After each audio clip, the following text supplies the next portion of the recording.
오늘 이야기는 이 질문으로 시작해볼까 하는데요. 이 광야 어디에서? 이 의미심장한 질문 속에 과연 어떤 이야기가 숨어 있을까요? 지금부터 함께 파헤쳐 보겠습니다. 혹시 첫 키스만 50번째라는 영화 보셨어요? 사고 때문에 매일 아침이면 기억이 리셋되는 여자 주인공이 나오잖아요. 그런 그녀의 사랑을 얻으려고 남자 주인공이 매일, 정말 매일 처음인 것처럼 다가가는 이야기요. 그녀에게는 모든 하루가 새로운 첫 만남이자 새로운 첫 키스인 거죠. 근데 참 신기하게도 이 영화 속 주인공의 모습이 오늘 우리가 나눌 이야기, 바로 영적 단기 기억상실증이랑 정말 똑 닮았어요. 예수님의 제자들이 딱 그랬거든요. 눈앞에서 어마어마한 기적을 보고도 마치 모든 걸 잊은 사람처럼 비슷한 상황에서 똑같은 절망을 반복했으니까요. 자, 이제부터가 진짜 중요한데요. 성경을 보면요. 거의 쌍둥이라고 할 수 있을 만큼 비슷한 두 가지 기적이 나와요. 근데 더 놀라운 건 뭔지 아세요?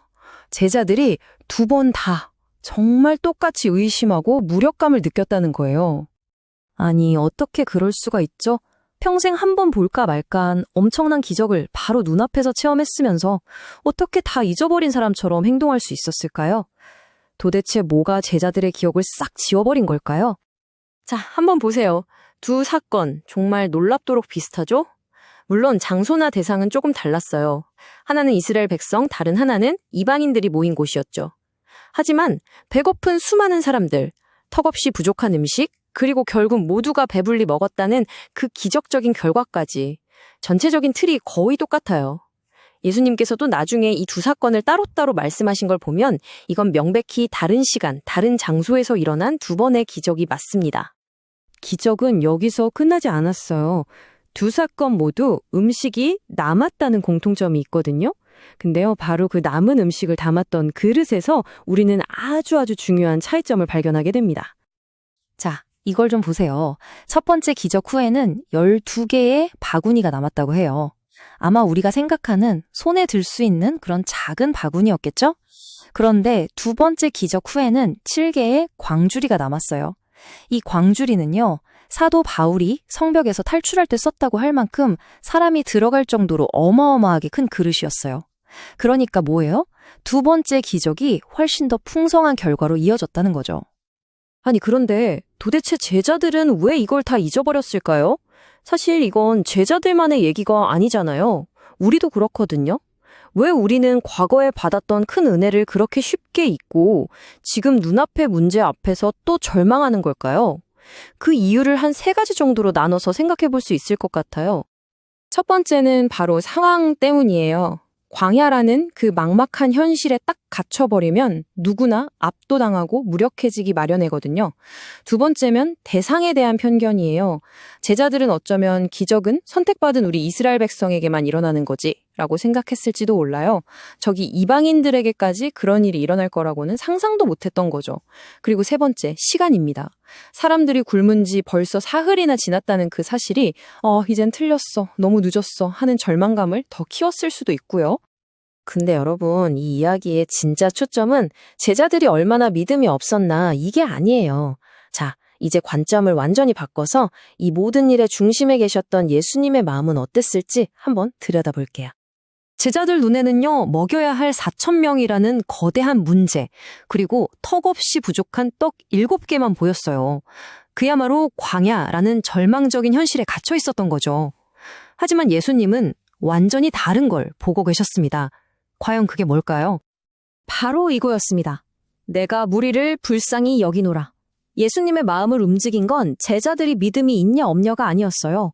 바로 저 굶주린 사람들을 향한 깊은 불쌍히 여기심이었죠. 그들의 배고픔, 그 지친 모습을 보면서 마음이 너무 아프셨던 거예요. 예수님의 이 마음은요, 그냥 즉흥적인 감정이 아니었어요. 구약 시편에 기록된 예언을 이루는 것이기도 했거든요.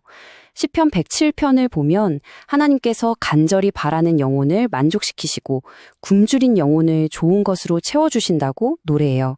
예수님은 바로 그 약속을 지금 여기서 이루고 싶으셨던 거죠. 그래서 예수님은 제자들이 또 까먹었다고 해서 막 야단치거나 책망하지 않으셨어요. 마치 그 영화 속 남자 주인공처럼요.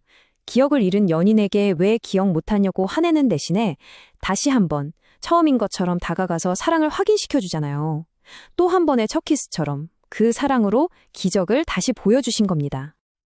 자, 그럼 이 이야기는 오늘 우리에게 어떤 질문을 던지고 있을까요? 우리의 삶이라는 광야에서 우리는 과연 시선을 어디에 두어야 할까요? 우리의 삶은요, 딱 두 가지로 나뉠 수 있는 것 같아요. 하나는 내 문제의 크기만 계속 생각하면서 이 광야에서 내가 뭘 할 수 있겠어 라고 절망하는 삶. 그리고 다른 하나는 문제 너머를 바라보면서 그래, 그때 나를 도우셨던 그분이 지금도 나와 함께 하시지 라고 고백하며 가능성에 집중하는 삶.